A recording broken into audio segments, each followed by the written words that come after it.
I like getting the right information out. I think sometimes, as we've seen, over the years, sometimes information gets misconstrued or misinterpreted. How have you created that mental fortitude to say, yeah, I got this, I'm gonna do this? You know what I mean? Like, it's not personal. It's just meant to be like, pause up. Always.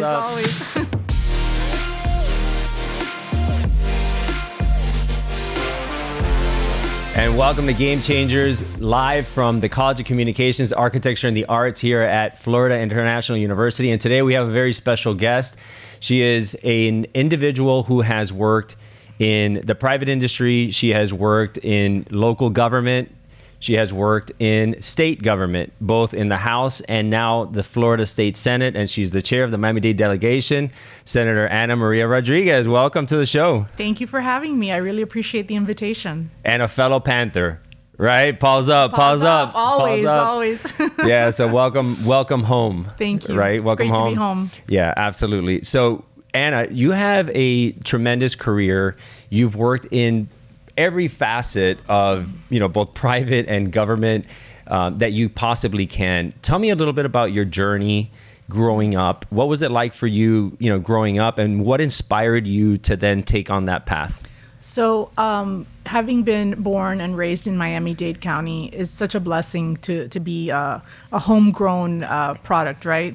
To see how our community has evolved.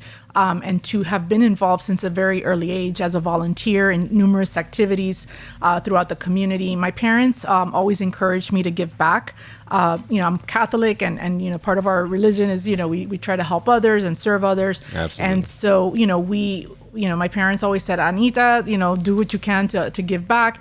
And so that's kind of been my mantra, is to help others, give back, and make our community a better place than when we started it, right? So I see that evolution. I see how it's getting better and better every day. And I think it just takes people to step up and sometimes get a little uncomfortable and get out of their comfort zones to help out. So that's something I've done my entire life. I was speaking to my daughter this morning in the car on the way to school, and I was telling her about how important it is to be able to communicate and put yourself out there and take a leadership role, even if it's like a club, something, that's like a step that gets you uncomfortable every day. Yes. I think it's important to do that. When you started serving and you started putting yourself out there in different positions, a lot of individuals start getting imposter syndrome, right? They're saying, I don't feel comfortable here. Maybe I'm kind of being somebody I'm not. When you're taking on these challenges like you have throughout your career, how have you created that mental fortitude to say, yeah, I got this, I'm gonna do this?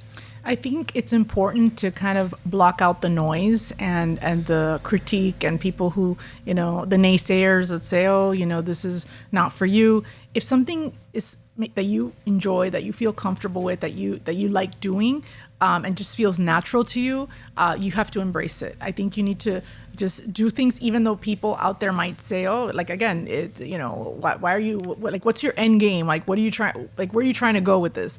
Sometimes you don't have an end. You don't want to use it for political gain or to run for office or to do anything except for just the good of serving and helping others.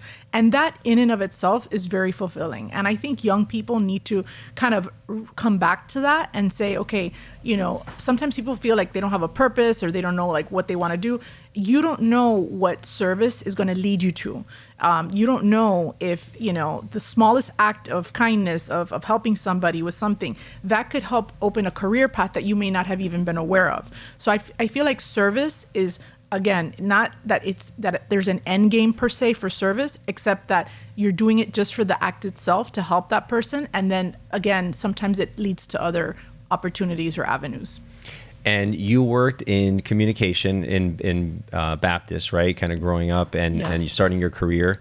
What was it about communications that you loved? I like getting the right information out. I think sometimes, as we've seen, over the years, sometimes information gets misconstrued or misinterpreted. One of the things I really truly care about is making sure that people have not just the correct information, but also it's stuff that's relevant, stuff that they want to know about. and stuff that affects their community, right? So at the end of the day, all politics is local. And I think that when you're helping people and you're serving the community, people want to know, what have you done for me lately? How does this affect my day-to-day life? And sometimes as a state senator, people feel a little disconnected from us because we're in Tallahassee, but we also live here. This is really my home. I spend part of the year up there. But I think it's important for my staff, who is also FIU, Cedric McMinn, who's here today. We try to really excel at making sure that our constituents know that we are available, that we are here to serve them. And I think communication comes in many shapes and forms, right? So it's the physical act of being present, of being at events, of letting people know that we're here to help them. But it also has to do with social media communication. It has to do with email communications. It has to do with, all sorts of things. So again, it's about conveying your truth, your availability, what you're trying to help people with. Another thing I send people, my constituents, is, do you need help with an agency, right? Some people, we have veterans in our community who have served that may not know how to access their benefits. We have a lot of elderly people in our community who may not know all the benefits that they're entitled to because of their age, because of their health conditions, and so forth. Families with young children who may not have income thresholds where they need to get assistance from the government. Our job as communicators is to make sure that they know where to get assistance and how to help make their lives better. And to that point, your network is so incredibly important. So like for those listening out there, as they're growing up in college, like Cedric standing over here, he's off camera. You guys don't see him, but he's an amazing, amazing individual. We've known each other since college. Yes. And, salt of the earth. There he is, right there. Yes, hey, my is. friend. Yes, he is. And I beat you. I've known him since high school. Yes, you've known him since Dayland Mall, working together. Holiday helpers, yes. Holiday helpers, information desk, all that stuff. Well, and it's important because those relationships, you carry them on with you. Yes. And down the road, they're incredibly valuable. And that's a really important part of anyone's career. And we're seeing that a lot now with the COVID kids coming up, that they're having trouble connecting, communicating and so forth. But obviously the network is tremendously important. So you started off in Baptist, and then from there, where did you go into? So it's funny. I actually my path in government didn't really start at Baptist. It started with a gentleman, may he rest in peace, Bob Levy, who was my mentor and one of my best friends. He really taught me the ropes of how to do advocacy in Tallahassee. We had a lot of pro bono clients that we helped them with legislation. One of them was Patches, which is a PPEC down in Homestead, actually it's in Florida City. They help medically fragile children. I learned a lot about just helping people a step further, right, from my other roles that I've had. And so Bob really helped set the match and throw the flame. Like he's like, okay, here, boom, set me on fire, and in a good way, right? And then from there, I went to work with Phyllis Oders at Baptist, who was also very involved here at FIU, and helped in many ways. And so that was a great opportunity for me. I was the director of government and community relations at Baptist. So again, got to experience helping a lot of different organizations through their philanthropic arm. And then from there, I ran for office, which was also an unexpected turn in my story. I had the good fortune of my good friend, J.C. Bermudez, another political and professional mentor, besides Phyllis, Bob. And then I'm also going to mention Roimi Membiela, because she was a mentor too. But anyways, just so many people that helped shape the path that I'm on. That, again, very unexpected that I would ever run for office. And so J.C. Bermudez asked me one day, he said, Anna, do you want to run for an open council seat in Doral? And I'm like, no. I said no like 10 times before I actually filled out the paperwork and did it. Sometimes we try to avoid things that are meant for us. And then once we embrace them and we do them, we're like, how come I didn't do this before, And so anyway, here we are. And sometimes it takes a mentor, somebody to see something in you that perhaps you don't see in yourself. That's right. But you got to put yourself out there, especially in the political arena. You're in the public purview all of a sudden, right? Your life is completely kind of open and exposed. So it's a lot of people feel it's it's scary, right? So how did you what was it that made it click to say, okay, I'm going to go for this? Yeah. Well, I mean, I think the fact that, JC Bermudez was so insistent, right? I think that helped. The fact that I was already serving and helping people as a non-elected official, right? Which is what I want to kind of drive home to people today is don't feel like you have to have that title of the honorable, so-and-so. You can do a lot of good just by quietly helping people. Sure. You don't have to be in the spotlight all the time. I mean, I think some people inadvertently end up in the spotlight in a good way to help others, but that's not really the purpose behind it. I will tell you that, being a public official, being a person that, as you said, it's a big responsibility and you're held to the highest standard. Everything you do is in the limelight, and you just gotta try to do good, all the time and help others. That's really what it's about. So what motivates you every day to get up and do the? I mean, you get up excited because you must love what you do. Yes. And it appears like it's a full-time job, but actually it's supposed to be just a part-time job, but it's really not. Yes. So in my professional capacity, I work as the Chief of Strategic Initiatives for the Miami Association of Realtors. We are the largest local realtor association in the United States. We have over 60,000 primary realtor members here in Miami-Dade, Broward, and Palm Beach. Yeah, so it's quite a large association.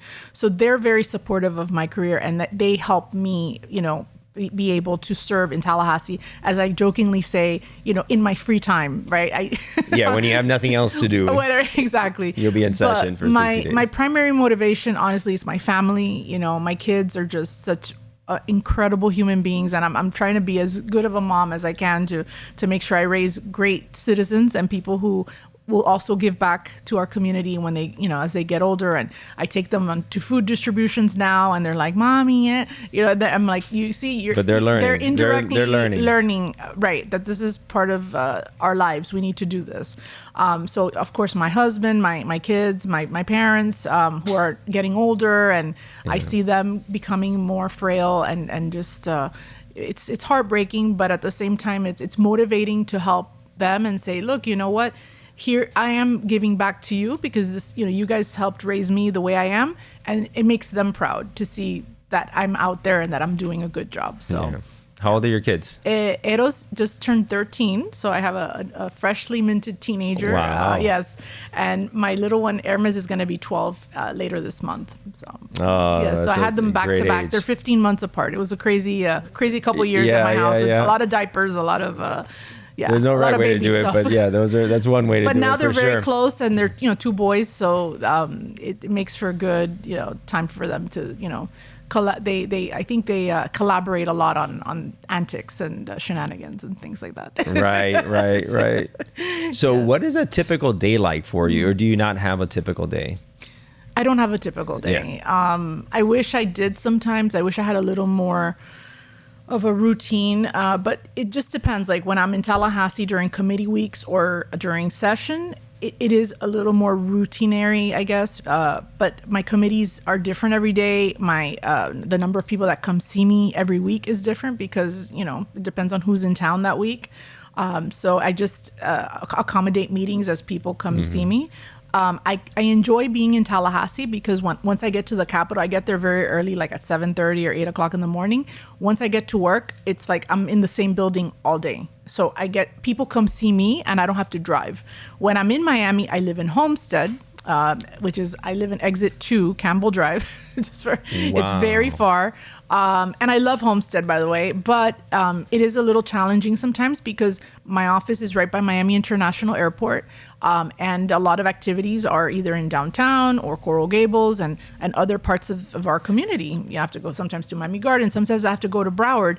So I spend a lot of time driving, and that is it's a little stressful, but I try to a little, but I try to make it productive by we schedule Zoom calls, we schedule meetings virtual meetings. I go off camera, but I'm able to be productive while I'm in the car. Right. And that's the thing, now it's Art Basel week. So, there's just so many activities. I know it's going to take me at least an hour and a half to 2 hours just to get into Miami Beach, but I'm looking forward to doing that. But you just have to be organized and structured, right. To try to make the most of your time. So yeah, back to your original question, no 2 days are the same, and and then I also have to drop my kids off at school and pick them up. There's that.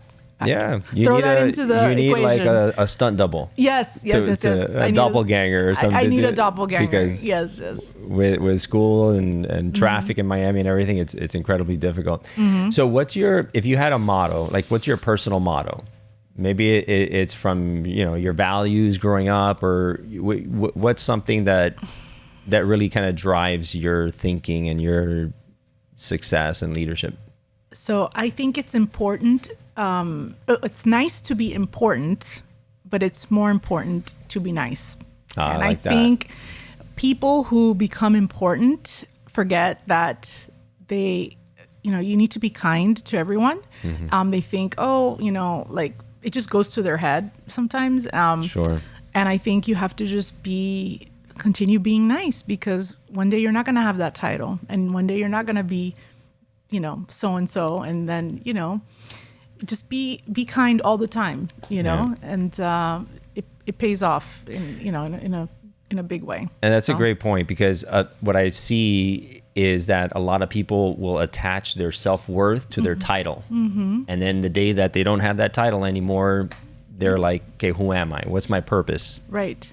And I think that happens quite a bit. Yeah. And our purpose it evolves, right? Mm-hmm. You start off at a certain role with a certain title, then another opportunity opens, you kind of go into that, but none of that should be who defines you, like you said, except in that moment. That's your role, that's where you're meant to be, and then eventually you move on to something else, or you stay there for a longer period of time, but that should not be what defines a person. Your personality, your kindness, your humanity, that's really what you need to focus on, and just try to do good and help others. Yeah. So now you served in the House, now you're in the Senate, and you lead a number of committees, you're part of committees. Yes. Tell me about what you're excited about. Now the upcoming session is coming up. What are you excited about to see there? So I'm very excited to chair the Environment and Natural Resources Committee. This is actually my second time around doing that.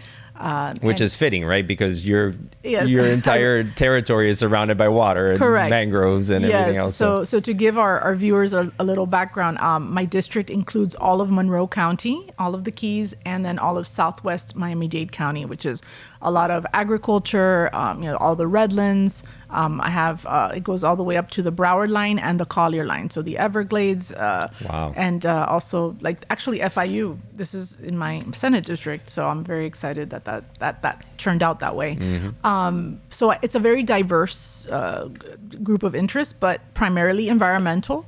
The Keys is 120 miles long, and as you said, it's completely surrounded by water. So we have a lot of environmental opportunities and challenges, right? Right. So between growth, right? Spurring growth, but limiting it so it doesn't have the impact. And there are people who would like to see more development in the Keys, and that is it's needed. We do need some more workforce housing for the people who work in our tourism industry. Those people, a lot of them, we call them, couch surfers, because they can't afford to rent an apartment. So they're just kind of renting couches, and it's not a good thing. I think people need to have dignified housing no matter where they live. And it needs to be affordable, right? But the Keys does have a lot of challenges, but here we are. One of the things that I really care about is the coral restoration. Down, if I have to kind of get into the micro details, people don't know that coral reefs actually help with storm surge when there's a storm coming to the shoreline. It helps to mitigate the waves and the height of the waves and so forth. So the state invests heavily in coral reef restoration, along with a lot of nature-based solutions. As a matter of fact, one of my colleagues, Senator Ileana Garcia from the Dade Delegation, filed a bill that has to do with nature-based solutions, right? So investing in mangroves, as you said, and other things. So I've learned a lot about this topic through my chairmanship. But I think when you're a legislator or any elected official, even if you're at the city council or county commission level, you kind of have to be a jack of all trades, and you have to know a little bit about everything. Right. I need to know about healthcare. I need to know about education. I actually am on an education committee, but it's not really like my silo. Senator Alexis Calatayud, who's another, Golden Panther, and she was an SGA president as well. She, her main passion and focus is education, right? So whenever people come see me about that topic, I kind of say, okay, go see Senator Calatayud. That's her wheelhouse. And a lot of us in the delegation have things that we're really passionate about. And so it's good to see all the diverse interests and knowledge bases that we have within the Miami-Dade legislative delegation. Right. And so it's one of the biggest delegations, the biggest delegation. We are the largest by far. For sure. Yes.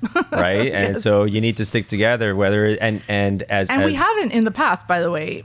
Historically, our delegation has been fractured during some instances, historically. And I'm old enough, and I think you're old enough to remember those days and see when that occurred. And one of my goals as the chair of this delegation is to make sure that even though we have diverse opinions and diverse people, we as a delegation, like you said, we are the largest. So it is in our interest to be as united as possible, despite our diversity and the fact that we have so many different ideas.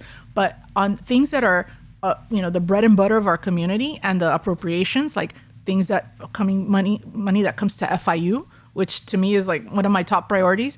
I want to make sure that we get our fair share compared to other universities around the state, like UF, FSU, the list goes on. We need to fight and be, the Golden Panthers that, exactly. Come on and we get our lion's share. So, Yeah, FIU has done unbelievably. I mean, I'm so proud to be an alum. And so excited that Jeanette Nunez is our new Jeanette president. Is here. Who is also a dear friend, an old colleague from many years ago. And she has that mindset. She knows how to work the legislative process. And as a former lieutenant governor, I think she's very well positioned to take this university to the next level. Absolutely. And we're very excited to have her here. She was on the show. We were one of the first ones to interview her. Good. Very proud of that and very, excited about the vision to be a top 30 university, public university in the country. And we're going to get there, and we're going to go straight to the top. Yep. And FIU is going to a bowl game, which we're very proud about now in football. And she's a big supporter of athletics too. So we're excited about that. So when you are, like we talked about, eventually you're not going to have the title and so forth. It's all about legacy. What legacy do you want to leave for your family, for your community? What do you want to be known for? I think it just goes back to the beginning of our conversation, which is leaving it better than when we started. I don't have anything specific that comes to mind, except that it all kind of comes together, right? The environment, to make sure that we have a cleaner Miami River, a cleaner Biscayne Bay, cleaner, water quality. Our education, our Miami-Dade County public schools are evolving in great ways. They're offering more diverse education models, right? The classical education model, I don't know if you read about that, but that's something we just got money for in the last session. These are things that people are clamoring for, and they're going to other like charter schools, which I'm a supporter of as well. But we want our schools to be able to offer that to our students. Just again, looking, Jackson Memorial, you can remember when Jackson was in a financial hole for many years. Yep. Look at it now. It's thriving. It's a competitor against all the other institutions. And that's good. That's healthy, that our public institution is just as financially strong as the private ones. And I think, it's again, I can't pinpoint one thing that I would say would be my legacy, except that all of our public institutions and all of our residents are in a better place today or tomorrow than they were 10 years ago, 5 years ago, whatever. So, all right. So a little rapid fire on personal questions, kind of getting to know you, right? Yes. So dogs or cats? I don't have any. You don't have any. I mean, I'm not a big fan of either one. I'm allergic to dogs, so I love dogs, but I can't even have any. I like them both. They lick me and I'll die. I like them both. I don't have a lot of time to take care of exactly. pets. Oh, you don't have any free time, really? I don't have any free time. Come on. But if I did, I like them both. They have different personalities, you know? Like the dogs are very rambunctious and the cats are just like, they like to chill. Yeah. So I can relate to both of them. Sometimes I'm feeling rambunctious. Sometimes I'm feeling like I just want to chill out. Okay, cool. So hobbies. Do you have any hobbies? Do you have any time for hobbies? I do. I'm trying to pick up pickleball because it's like a thing now. Everyone's playing pickleball. So I have pickleball paddles. I actually took them to Tallahassee last week because one of my roommates, Krista Schmidt, who's another former SGA, I think. Oh, really? Yeah. She likes pickleball, so I told her I would take my paddles up. So I'm trying to get into that. I actually like to sew. I know that's very like old school and like not that many people know how to sew, but I actually enjoy sewing. It's very relaxing. So if you ever have a hem that needs fixed, there you go. Send it to me. I'll fix it for you. Un dobladillo, I don't think in Spanish. What else do I like to do? I like to read. I do enjoy reading. There's so many things that I wish I could do more of. What's your favorite book? My favorite book. Or a book that's impacted you. Actually, there's one that I'm reading now because we're in Advent. And it's about waiting, how to wait patiently in Advent for the coming of Christ, right? Because Christmas is the coming of Jesus Christ. So it's about how to wait properly each day. So it's like a daily devotional. And that's what I'm doing right now. Oh, that's good. Yeah. That's good. That's important. Yeah. So you get some kind of daily inspiration, set your day off right. Yeah. Sets the tone. Yeah. Favorite movie? Oh my goodness. My favorite movie, it's old, The Sound of Music. Oh, wow. Yes. Yeah, classic, real classic. Very classic. But I'm also a big, I'm born in 1977. So a lot of my go-tos are like National Lampoons. Right. Yeah. Fill in the blank. It could be European Vacation, the regular vacation. Yeah. I like a lot of like slapstick humor. Mm-hmm. And I know that in recent, a lot of that they don't make movies like they used to. But they need to. I know. We have to. Need to bring it back. And I think people need to kind of learn how to laugh at themselves. And it's like, not everything is like super serious. Like, it's okay to make fun of each other as long as we're all equally making fun of each other. Like, it's not a black person or a Hispanic person or a Chinese person. It's like, okay, like, it's okay. Like, we're, you know what I mean? Like, it's not personal. It's just meant to be like, relaxed and funny and whatever. I don't know. And I don't know if that's like absolutely. On I completely agree. There was a time where we would like just say funny things and it's like it wasn't offensive. It wasn't like you were just trying. It was just funny, right? Yeah. So anyway. So favorite restaurant and food. Oh my gosh, I like so many things. I should weigh like 300 pounds, but I don't. I like sushi. I like pizza. I like a good steak. Oh yeah. I like everything. A little bit of everything. Yeah, my husband's Colombian. I like Colombian food. Okay. My parents are Cuban, so I like Cuban food. But there's definitely restaurants that make it better than others. Oh, I love Chick-fil-A. Chick-fil-A is the best. It's good, right? Yeah. So good. My kids love that. Yes. So last question was, and I always ask this to all my guests, was there a moment in your life that was a game changer for you? Like a game-changing moment or year or someone, something that happened that really just set your, like everything just kind of clicked, right? And you started moving in a certain direction. Yeah, I want to say it was when I met Bob Levy. That was probably my game changer moment because up until that time, while I was at FIU, I was working at Delta Airlines. Like that was my thing. I was working at Delta. I was going to school, and I was like, oh, maybe I'll have a career in the airline industry, And I thought of moving to Atlanta after I graduated from FIU, and then having met Bob, kind of set a different trajectory, right? I ended up, going into politics and working in advocacy and then working at Baptist. So that was probably the person and the moment that changed my life the most was that meeting with Bob. And that's here fantastic. We are. Yeah. Great. Well, Anna, thank you so much for coming on. You're an inspiration not only to Panthers, but the entire South Florida community. We love what you're doing up there in Tallahassee. Keep it up. Thank you. You're doing some amazing things, and you're going to definitely leave a legacy that's a game changer. Thank you. I really appreciate it. All right. So guys, if you enjoyed this episode, please like, share, and subscribe, and make sure to share it with somebody that you know and love, because you could be the game changer in their lives. See you next time.